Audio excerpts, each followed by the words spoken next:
Hey book lovers, it's Sam, and today I'm going to do my September wrap-up. This month I read 6 books total, which is a huge improvement from the 3 books I read in August. And a lot of them I don't have here with me because they were library books and I've already returned them, so I can't show you their gorgeous covers, unfortunately. So the first book I read this month was A Great and Terrible Beauty by Libba, Bray, and I give it 4 out of 5 stars. I really did enjoy this book. I'm recently kind of getting into books with mystical, magical components to them.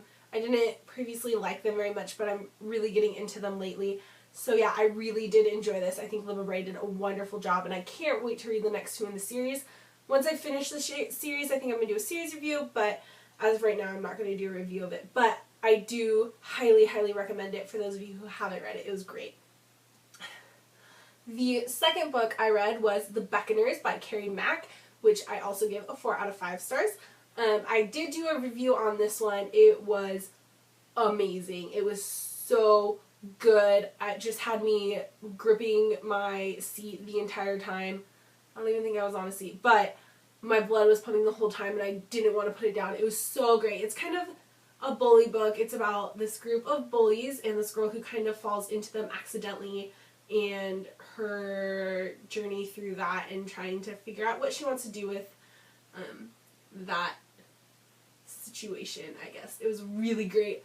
Carrie Mac did so good writing it. She had really crazy characters and just, it was great. I really, really recommend it. I loved it. And the third book I read this month was Gated by Amy Christine Parker, which I give a 5 out of 5 stars. Gated is about this girl who lives in a cult and how she's kind of starting to doubt the cult, and oh, it was so good. Anything about a cult is going to be automatically interesting because it's just a different setting that we don't know in our everyday life. So I just think that they're really interesting. And seeing it from the point of view of a 17-year-old girl who's lived there her whole life was so cool. It was so interesting. Also, that beeping is really annoying. I'm sorry if you can hear that. It's obnoxious. But yeah, Gated, it was just amazing. Definitely another book that I would recommend, and I am going to do a review on that one shortly, so you can hear more of my collective thoughts on all of that once I put that up eventually. Yeah, 5 out of 5 for Gated.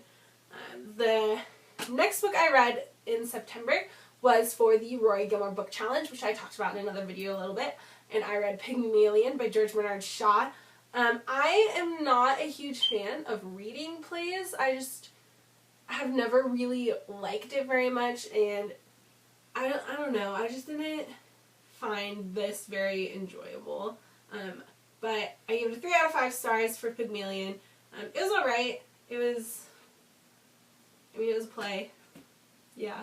And there's another book down for the Rory Gilmore Book Challenge. Yes. The next book I read was 13 Reasons Why by J. Asher. And I have been wanting to read this for a really, really long time and just have never picked it up until now, and I'm not really sure why. But I did really enjoy it. I just couldn't put it down, and I don't really know why. It was just one of those books that you don't want to leave, even though there's not necessarily a specific reason to it. It just kept me reading, which I really liked. I give this a 4 out of 5 stars. It was kind of confusing at times, switching between the tapes and Clay's thoughts. That kind of confused me sometimes, but overall I did really enjoy it. I really liked it, and I'm glad I finally got the chance to read it. I'm also going to be doing a review for this shortly, probably actually filming them today. But so keep an eye out for that, and you can get more of my collective thoughts on that. 13 Reasons Why.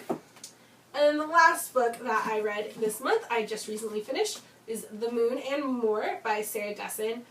I am a diehard Sarah Dessen fan. I literally bought this full price, which I never do, just because it was by Sarah Dessen. Had no idea what it was about picking it up. Sarah Dessen's name was on it, so I bought it because I love her. The Moon and More was not my favorite book by her. I think it was kind of slow at parts and just didn't have a whole lot going on in it, but it was okay. It was a good just a good, light, fun read, but I do wish that there would have been a little more happening throughout it. But I did still enjoy it, so I give it a 3 out of 5 stars for The Moon and More by Sarah Dessen. Yeah, that was my September wrap-up. Those are all the books that I read in September, and I don't know if I'm going to be able to read that much in October because I started school again. Yay! I started classes last Wednesday, so things haven't gotten too crazy yet in terms of homework and stuff, but I have a feeling that they will shortly, pretty soon probably, so I probably won't have too much free time to do free reading, unfortunately, which sucks because I just went to the library recently and checked out a huge stack of books that I really want to read. But today I don't have too much homework, so I'm literally just going to spend the day like reading and doing nothing, and it's going to be wonderful. Yeah. Also, I am going to be moving my uploads to Saturdays, so new videos will be up every Saturday, and this is because school, and I just have a lot going on during the week, so it'll be easier for me to get them up Saturday than Friday. So look out for new videos every Saturday, and yeah, like the video if you like the video, subscribe if you haven't already, don't forget to follow me on Twitter and Goodreads, links are below, and have a lovely day. Bye.